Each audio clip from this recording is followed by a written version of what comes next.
Okay, I got my parts of the meat laid out here for cutting up, and I'll go over those with you real quick. Like I said, you can get them pretty much any hunting magazine or website, deer processing magazines, videos, and all that. They'll run down the same thing.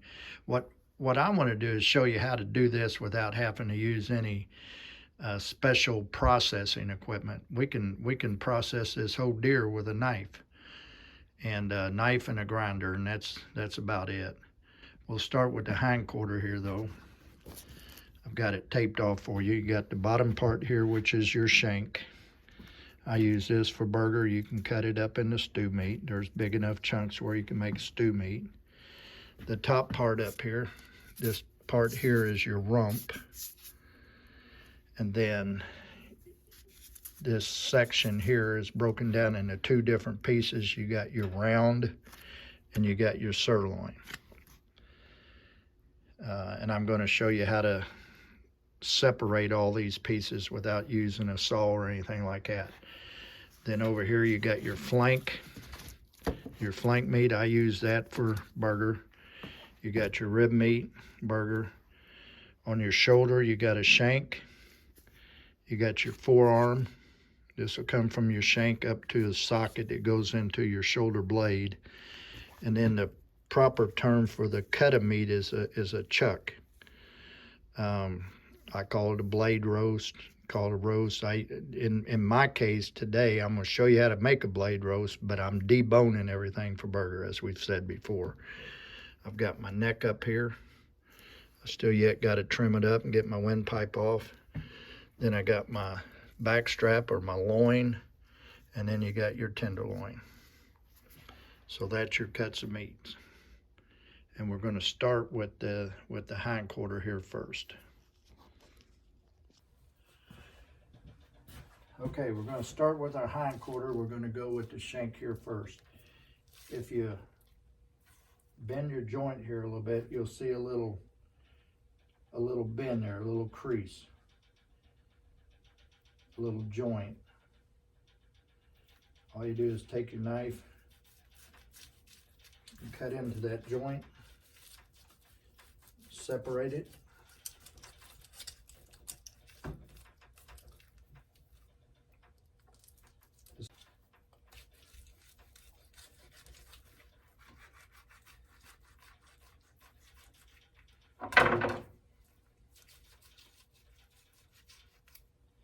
Then you just take your shank and you'll use that for, you can either cut it up into stew meat or burger. I'm going to use mine for burger.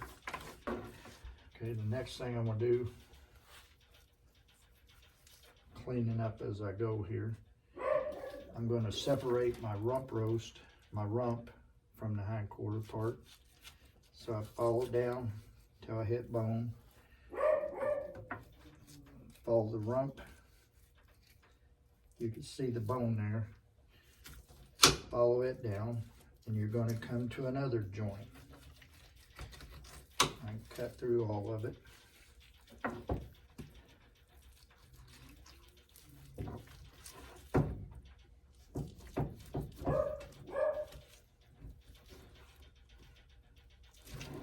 And another joint there, you can see it bending. Do the same thing, get your knife in there between the socket and just separate it.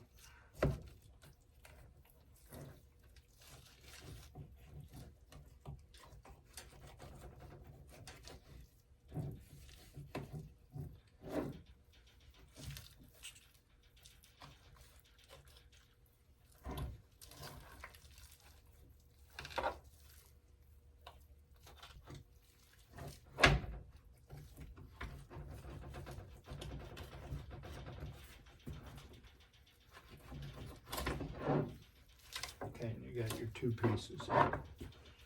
You got your rump.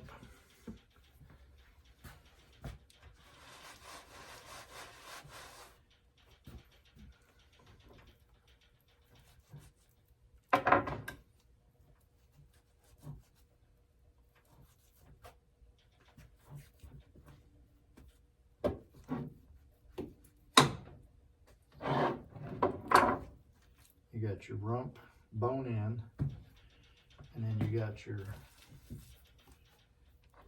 round and your sirloin. You can see those joints there now.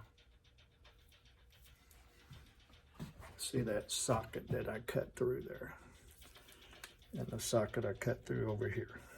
No saw required. Now, then I could take this, what I would do for the customers, I'd take this piece of meat and I would just cut, you know, 1 inch or 1.5 inches, how they wanted. Most of them was 1 inch steaks out of it.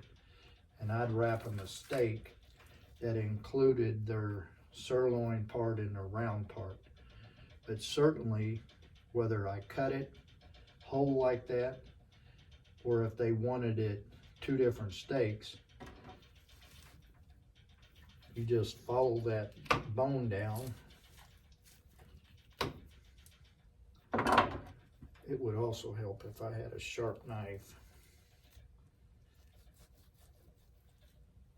So now again, my cuts of steak or hind quarter here. I've got my sirloin, got my round, you got your rump, and you got your shank. It's that easy. Now, if I were going to cut these up into steaks, I would debone this from a burger and or stew meat. I'd go in and clean this up, trim some more tallow off and stuff like that, clean it up a little bit better. I'd use that as my bone-in rump roast. My round and my sirloin, if you take these cuts of meat, you've done deer jerky and all that, you know the trick.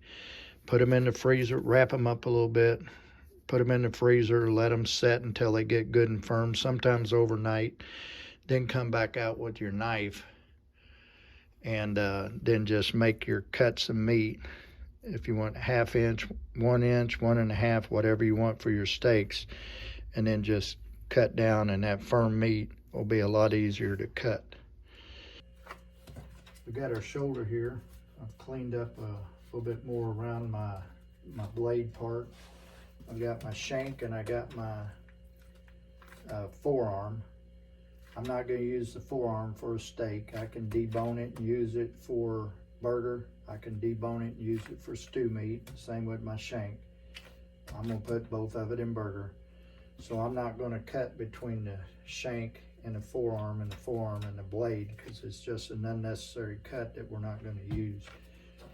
So I'll go right up to my blade here, and one of the easier ways to find your joint is to come down through the middle here,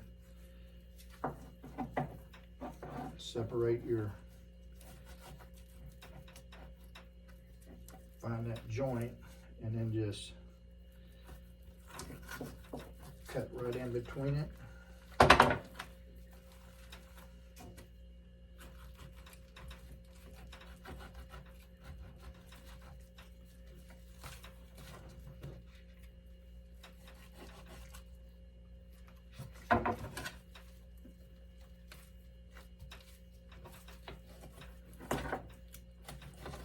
Separate your forearm and your shank from your shoulder. Set it aside for deboning. And now you've got your shoulder blade.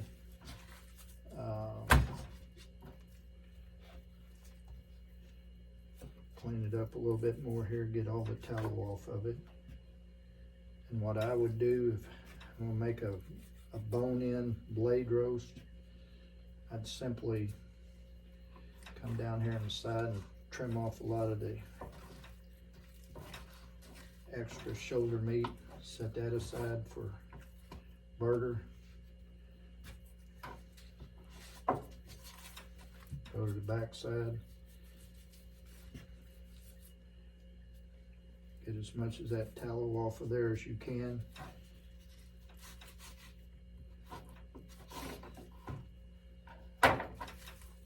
And now you got a shoulder blade for a nice roast.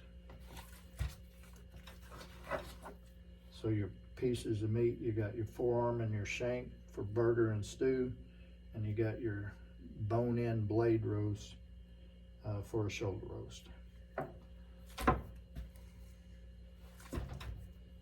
grab the neck. Told you the neck, we got to clean up that windpipe, cut that windpipe off. So set the neck up, cut the windpipe off.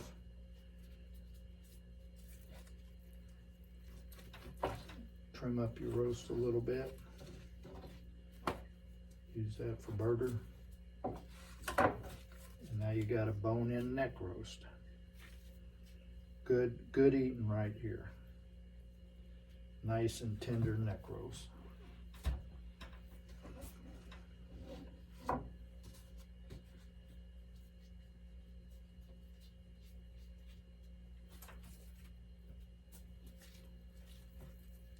A backstrap.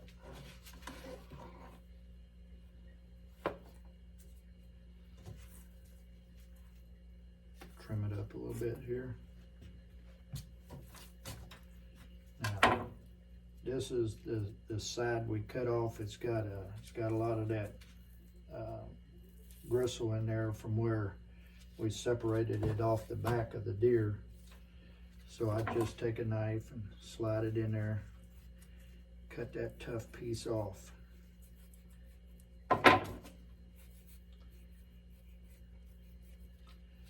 You're not going to be able to eat that.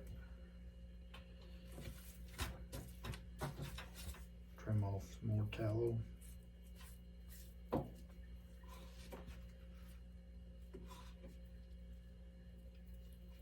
Most anybody and everybody that's messed with a backstrap, they know what to do with it.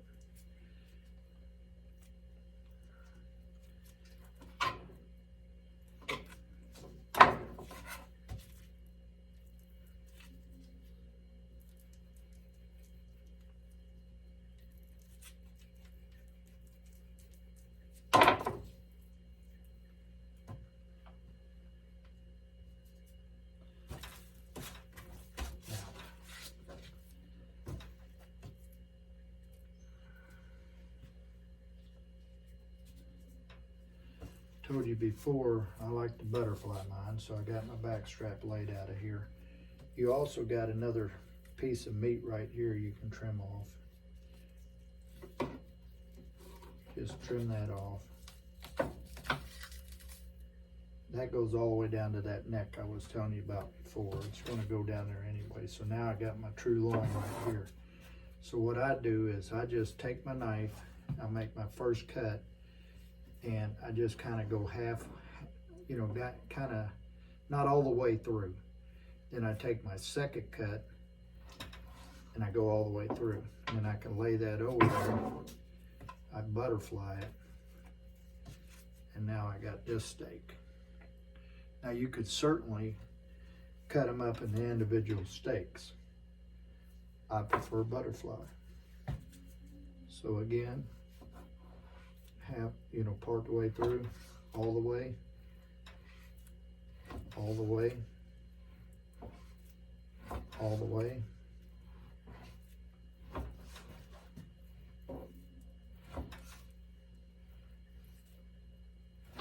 You can do the desired thickness you want.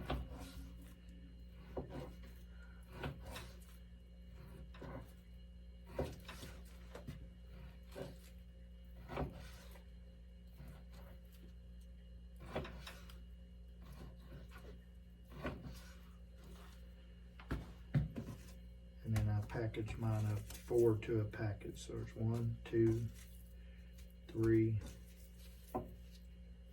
4. That makes for a nice little steak there. Nice butterfly steak. Now I'm going to show you another trick I do with mine. There's 4. 1.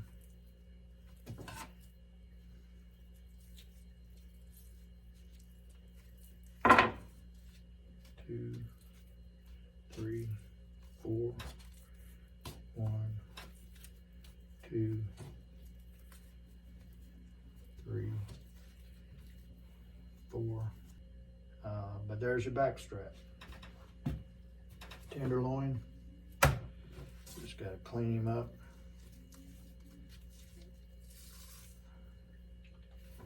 Peel any tallow you got off of it.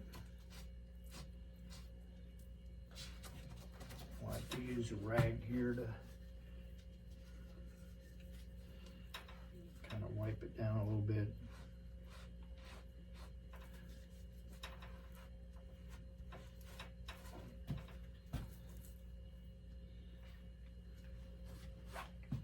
And there's your good tenderloin. That, my folks, is your tenderloin. I wrap both of them up together if I'm not frying them tonight. The way I wrap is I like to wrap my steaks, 4 steaks to a package. Not required, but it's easier for when you're thawing out your steaks and separating them. I use deli paper. I'll take a butterfly steak, I lay it here in the corner of my butcher paper. Take the deli paper, lay a corner on it. Put my second butterfly down, I flip my deli paper over. My third butterfly steak, flip it over. And then my 4th steak. Dry my hands off because I don't want my paper to be all nasty.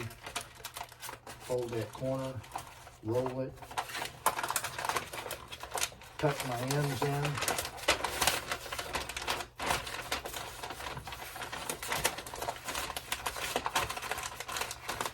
Lay everything flat.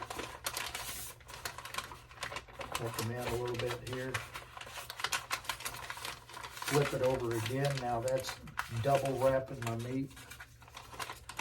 Bring it back down. Fold the tail underneath. And all I need is 1 piece of butcher tape. And the package is done. Do that again. This time I'm going to do it with my tenderloin. So I lay my tenderloin down.